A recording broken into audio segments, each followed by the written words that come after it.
Hello and welcome to the weather update. It's November 12th, 2020, and we are looking at rainfall totals in our area. So let's go take a look at this. You can see that there's a lot. Excuse me, my computer's just messing up again. Um, you can see that Long Island got around an inch, but you can see, look at these much higher amounts to the south over New Jersey, where the heaviest rain was. So the models were indicating that the heaviest rain was going to fall over the southern part of New Jersey, and that's exactly what has happened.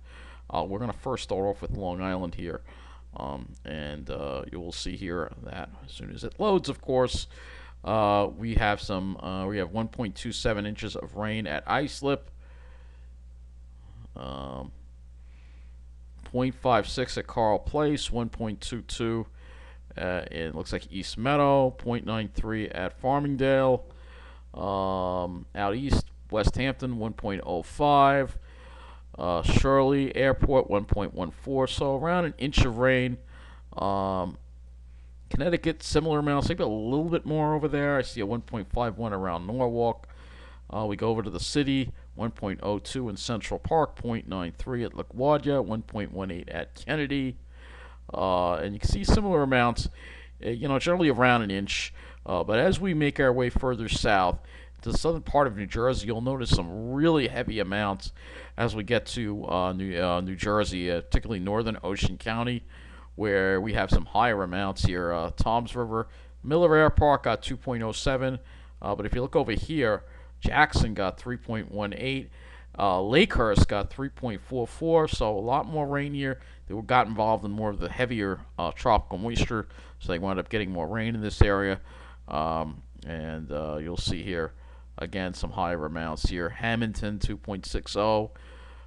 Looks like 2.29 in Egg Harbor City. So a little more like most areas in this area got between 2 and 3 inches of rain. Some areas over 3 inches of rain. So that's quite a bit of rain that has fallen in this area. So pretty interesting to see. And we can also look at the latest rainfall totals from the National Weather Service office here in Upton, New York. If they would load.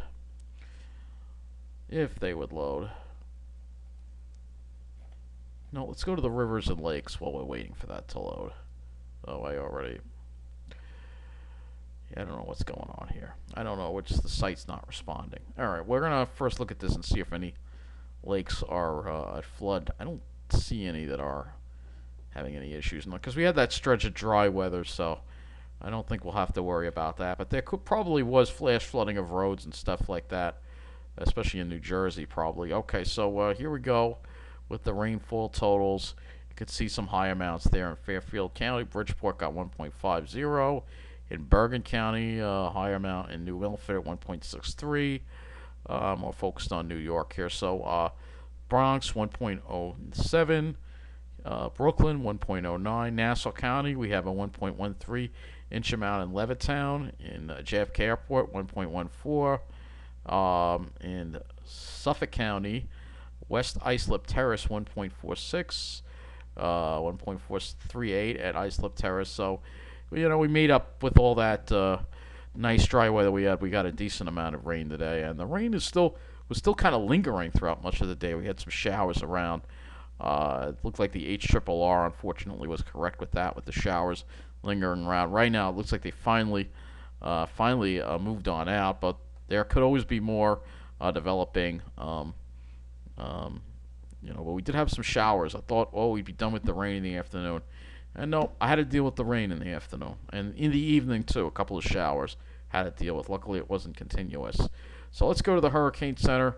Let's see what we got. We got Eta, we got Theta, and we've got this disturbance, which is going to become Iota really soon. So let's first start with Eta. Tropical Storm Eta right here. And I'm not going to pull up the whole statement here. Pretty much, it's very weak. Its maximum sustained winds of 45 miles an hour. It's moving northeast at 17 miles an hour. And it's going to stay away from any land masses, so it will not really have any significant effect on us. Now, Theta, on the other hand, let's take a look at Theta here. Tropical Storm Theta at maximum sustained winds of 60 miles an hour. Is moving east at 12. and it is starting to weaken. I think it will continue to weaken as it moves eastward. Again, that's not really a threat to anyone right now, especially out. It's obviously all the way over there, and it's not going to come our way. This is the next one we've got to watch. This disturbance here, and a tropical depression is likely to form within the next couple of days with this area right here, which is south of the Hispaniola. Okay, so all these tropical systems. So let's go take a look at the regional, the North American view. And we're going to look at the upper air. And you will see we still got that ridge, but it's going to give way. Here's that trough. It's going to bring a cold front through. And then we have a series of troughs coming through. There's that. This is Iota right here, and I think Iota is going to blossom. You see next week we got the big trough coming into the east. Going to bring us some nice cold shot of air, and then it's gone, and then we go above normal again. But there are a couple of shots of cold air in there with a couple of ridges.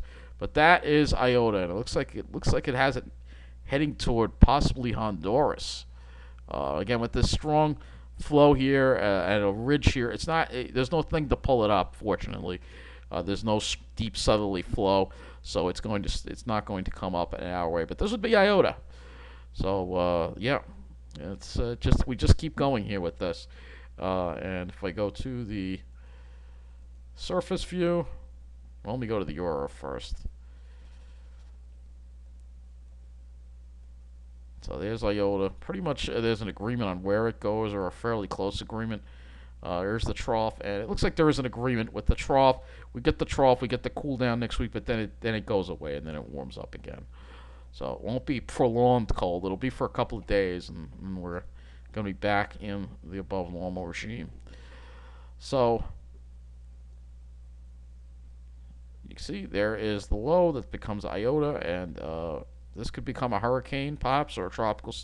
It's definitely going to get a name, and it looks like it's heading toward Honduras at this point on the models. So taking a closer look, let's go to the CONUS view here, so you see what's going to be happening across the country. So we got this little wave along the front that's sort of tied in with the remnants of Theta. That's going to maybe throw some moisture back out, so we may get a couple of showers tomorrow. But then we dry out. We got the high pressure in control for Saturday. Sunday, it starts retreating, get back into the warm flow. We go up, we warm up, and then we have another cold front. Luckily, this one moves through relatively quickly Sunday night, and then we dry out, and we really get cold. Monday, Tuesday, you can see those northwest winds, and it's going to stay. Actually, it's going to be a nice little period of, even though it's not going to stay cold, it's going to be a good amount of days that are actually going to have below normal, like a good string of 3 days, I think. And then we get back into the return flow again. But then it looks like we do have some other highs that build in. So if we look at the temperature anomaly chart here,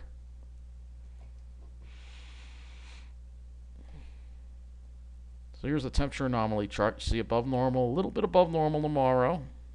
And then for Saturday, we're around average, maybe a little bit below average. Then we go above average on Sunday, and then here comes the much colder air, and this will bring us below average.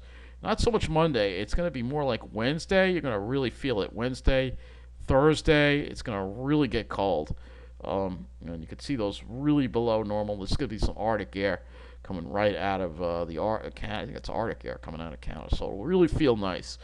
So let's go to the regions, and we will look at our temperatures. I guess we'll first get started with the precipitation, because that is we still have to deal with that right now. So let's go to the HRRR, and let's go to the 20Z HRRR.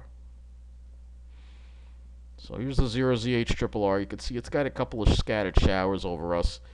Nothing heavy, but there could be a scattered shower over us, especially the first half of Friday. Then I think we get that out of here, and then we're dry. So that's what I'm thinking. The HRRR really did a good job of calling how today was. So you could see, so we'll still have that slight chance of showers, but I don't think it's going to be that much more rain. I really don't. So we'll go to the GFS now, and we're going to go ahead and look at the temperatures. How we're going to deal with these temperatures. You can see this is the GFS. It looks like it's a little more robust with the precipitation that it develops, which is interesting.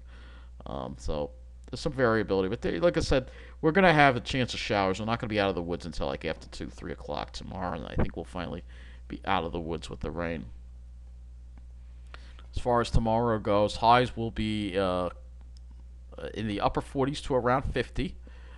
And then as we go into Saturday, temperatures drop by Saturday morning to the 30s, and then Saturday we're in the low 50s, which is normal for this time of the year. But Sunday we get that return flow, so we go up back into the probably near 60, 55 to 60. Then the cold front comes through. Then we drop off again on Monday to around average. So this is Canadian air, so low 50s, upper 40s. And then the next front comes, and that's when we really drop. Wednesday, we're only going to be in the 30s perhaps on Wednesday. And Thursday, only the 30s. He's struggling to make it to the freezing mark. And then Friday, we got the temperatures recovering a little bit into the mid 40s, and then we see that warmer air come back by the weekend. But we're going to have a cold couple of days there, a really cold couple of days next week. So let's take a look at the clouds. Humidity is not going to be an issue, so I'm not really going to look at the dew points. Look at the clouds, you'll see should be a mostly clear day on Saturday. Sunday, we got the cirrus clouds rolling in, then the front clears. Sunday, a mostly sunny day. Tuesday, maybe a few clouds around, but not too bad. And then you can see there's that cold air. You can see, probably have plenty of sunshine, but there could be some instability, cloudiness mixed in, and then just really bitter cold weather for those couple of days there. It's going to feel great, though, because, we've been waiting for some really cold weather coming, Let's look at the dam. And you can see the dam. We maybe even see a peak of sun tomorrow before it sets. And then for Saturday, it looks like we got a nice clear day across the area. So nice day. And then Sunday, the clouds kind of roll back in on us. But other than that, it looks like we have, just got a little chance of showers tomorrow. We'll look at the NAM, 12-kilometer on that as well to see that shower chance again. So we do have a slight chance of some showers. Probably be light, but then they're out of here, I think. Hopefully by after 3 o'clock, we're done with it. And we start to dry out finally, and not have to deal with all this rain anymore. But, we had to pay for all those dry days in a row with a couple of two back-to-back days with rain, and probably 3 if you count tomorrow. But the worst of the rain, the heaviest of the rain is certainly over. So that's going to wrap up this weather update. Take care, and thank you for watching.